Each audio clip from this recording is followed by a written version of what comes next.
All right, I thought I was gonna do a top 10 games of this year for me, and basically just get into it real fast. Now, notice before I start, the most important thing right now is I have no remasters or remakes. So no Replicant, no Ghost of Tsushima, no Death Stranding Director's Cut, no Mass Effect Legendary Edition, no no remasters. Because if I had that, literally my top five would be like just remasters or remakes from this year.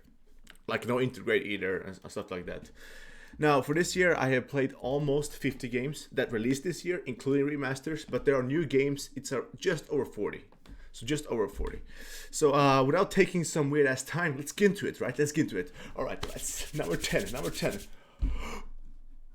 Ready? Ready? Boom. That is right. That is right. Fist. Forged in the Shadow of Torch. Now, I just say Fist. This game is a 2D Metroidvania game, and it really surprised me in a way where the gameplay carried this game so hard. The bosses are great, music is not that good, structure is classic, but the gameplay is so good in this game that I just love it. I really do. I do. Uh, the absolute best thing was the gameplay.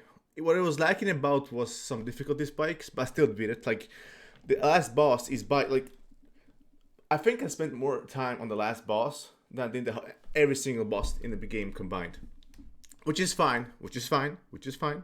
But still, I really like this game. Fist, it's on right now PS4, PS5, PC.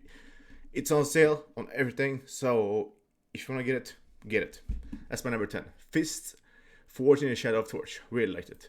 Number 10 is it's Tales of Arise. Tales of Arise, a JRPG. Now, notice this is not the best JRPG I played this year. That will go to Nier, if that counts, or Final Fantasy VII Remake. But those are upgrade remakes, whatever. This game is really good. Like the gameplay reminds me of Final Fantasy VII Remake more than classic JRPG, which I actually like in this case. I've played so many turn-based games in my life that I really like these type of games more nowadays compared to before. About this game though, it is so long. That is like if this game was shorter, it would be in my top five. But it's because it's so long, I just gotta put it number 9. But again, what it does good is music, story, gameplay. It has all those JRPG elements that you like in a JRPG, but it's just too long, man. It's really too long. However, if you like those like how do you say slow paced burn type of games, then yeah. But I still think that the last 10 hours of the game were just way too long. Just way too long. But yeah, that's my number 9. Now, number 8. Little Nightmares 2. Got the platinum on PS4, got the free upgrade, and platinum on PS5. So both versions. Excuse me. Got the platinum. Now I really like the first game too. This is not like these games are like 4, 5, 6 hours depending on maybe 8 if you really take your time on the hardest difficulty or something. But this game, man, the story. It's not about the gameplay. It's not about. It's the music and story. I really like the horror element to it. Now, it is one of those games where when you beat it, which is why I have it so high, when you beat it, you just want to like Google stuff and just like, oh, what happened here? What happened there? What happened there? What happened here? That's what I did for like 2 days. I just like listened to a bunch of videos, what can happen, and I really hope they make a third one. I don't want to spoil anything, because like when you look at it, it's just you grab another kid and you walk around and with these weird creatures. But there is a really good story. If you like story games, I mean, this game is just short. It's short anyway. Play the first one. It's super cheap, all the time, €4 or €5, $4 or $5, whatever. You can probably get them bundled together for like 20, physical or digital, doesn't matter. But play this game. Now, the next game, from now on, from 7 to 1, it's literally like all of them are, I would say, almost tied. Every single game, and I don't give any games this year that are new a 10 out of 10. But 7 through 1, it depends on how I wake up each morning. Literally, this list can go any way from now. So 7 to 1. So all these games from now on, don't take them super seriously in order. I just had to put them in some kind of order. There are super small differences between them. But yeah, this is my number 8. And now number 7, which is Metroid Dread for me. Now, I always like Metroid. It's just I never talk about it because there's really nothing to talk about anymore. They're so rare nowadays. But I feel like this game really like it came out. I got the special collectors whatever edition, and I feel out that was well worth the money. I beat it twice, once on normal, once on hard, and I almost got 100%. I think I got like 93, and then like I just didn't bother going because on Nintendo doesn't have like achievements or something, so that it doesn't matter that much to me if I get 100% here. But yeah, I beat it twice. Hard difficulty was not that much different than normal. I don't see, probably because you have a lot of, like muscle memory and stuff. So when you play it again, difference is not that big. I don't think. Especially when you like know what to do, where to go, or like David Jaffe, like you shoot the roof. You can't do that. Remember David Jaffe? Like, oh, I shoot the triple tap. Let me do a impression of David Jaffe. I'm just joking, by the way. Don't take it seriously. But I'm David Jaffe now. I'm playing Metroid, man. Play Metroid. How am I supposed to know that? It's so fucking stupid. Like, you're not supposed to know.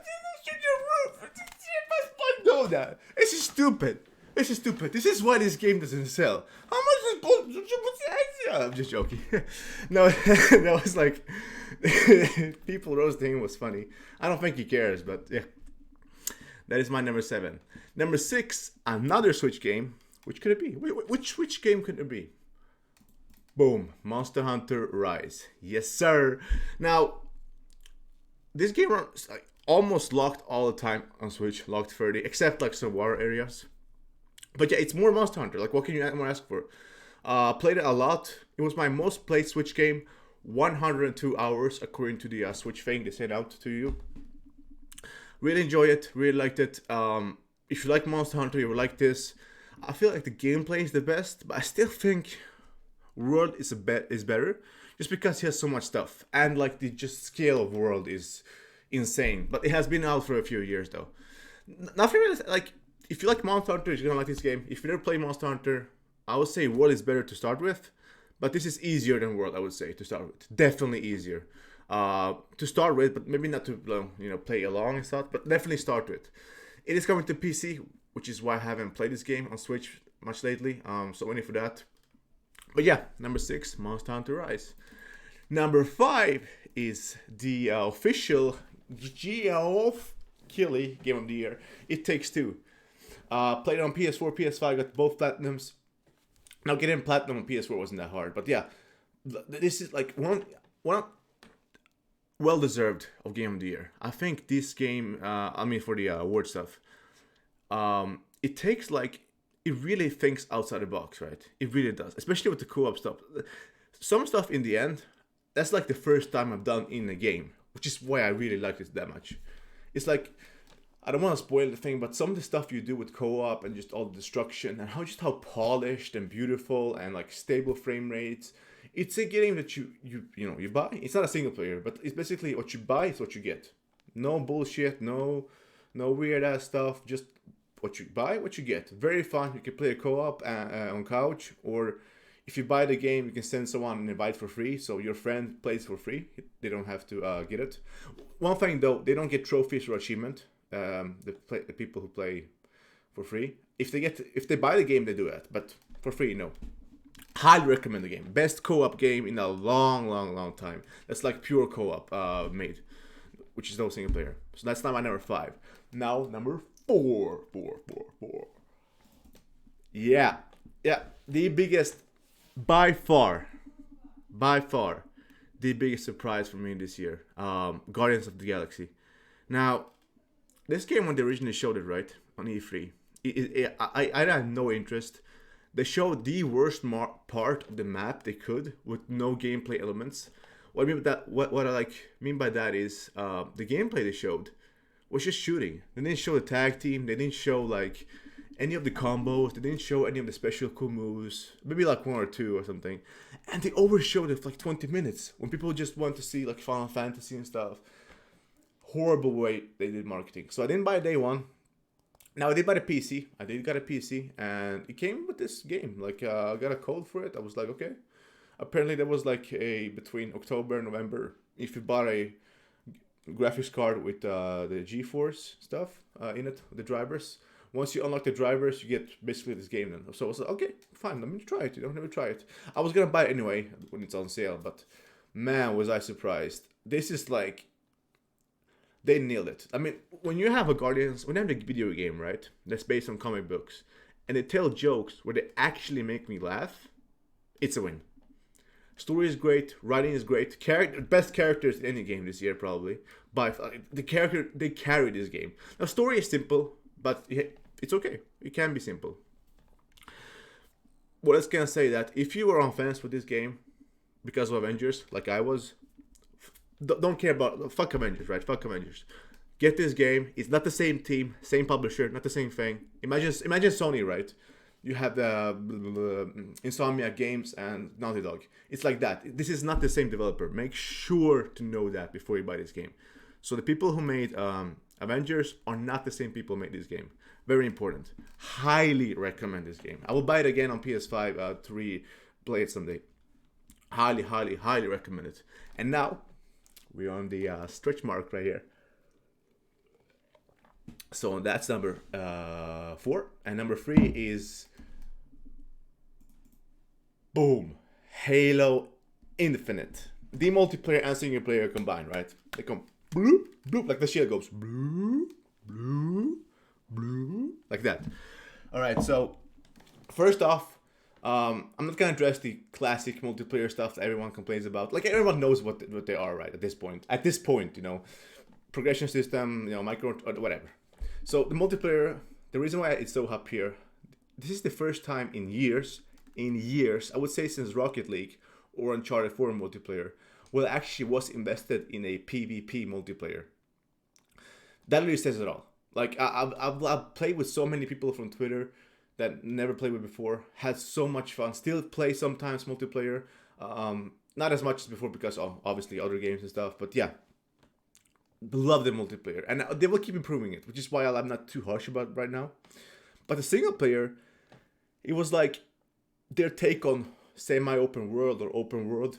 Story was good.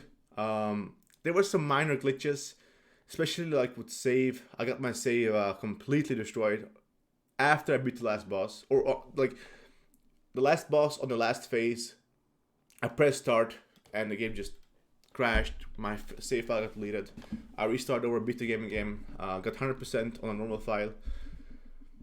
It was like compared to 5 and 4, but I liked 4 though, so I'm not gonna complain on 4. 5 was just by far the worst, you know, Halo mainline story-wise. But this game, they went with the safe route. They tried to fix some Halo 5 mistakes, and I can't wait for the future.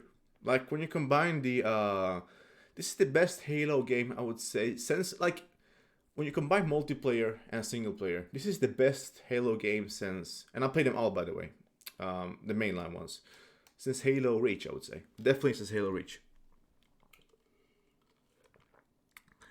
And it has a lot of good weapons. A lot of good weapons.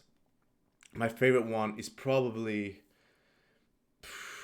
the laser gun in the main campaign. And multiplayer wise, it's sniper. Obviously, I love sniping, but campaign is probably the laser thing. You know, in the end, where you like kind of have to use it all the time.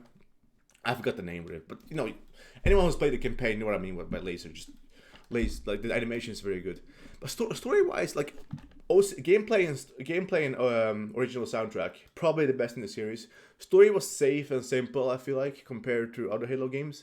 But they're gonna take it in a direction where, like, the lore of Halo is so big, it can really be good in the future, right? So yeah, Halo number 3.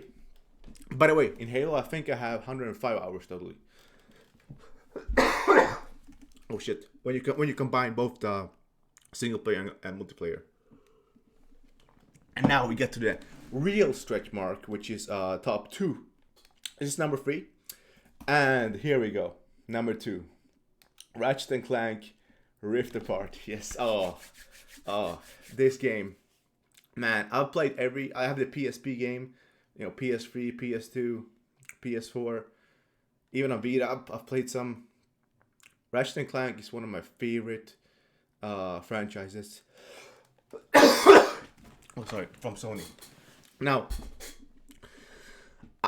it is not my favorite in the whole series. I would still think 3 is better and A Crack in Time is better. But this is like definitely one of the best PS5 games. I would probably put it top 3 PS5 games. Easily top 5, but definitely top 3 PS5 games. Must play for any PS5 owner. You don't have to play any of the previous games. Story was a bit lackluster, but I really like Rivet. I love all the new characters. I hope they will focus more on the story, but this was like more of like introducing new stuff to the whole universe, right? So like, I really hope the next game they go forward with the story of Ratchet, about his family and stuff, really get a conclusion on that. Gameplay wise, I feel like it is the best in the series.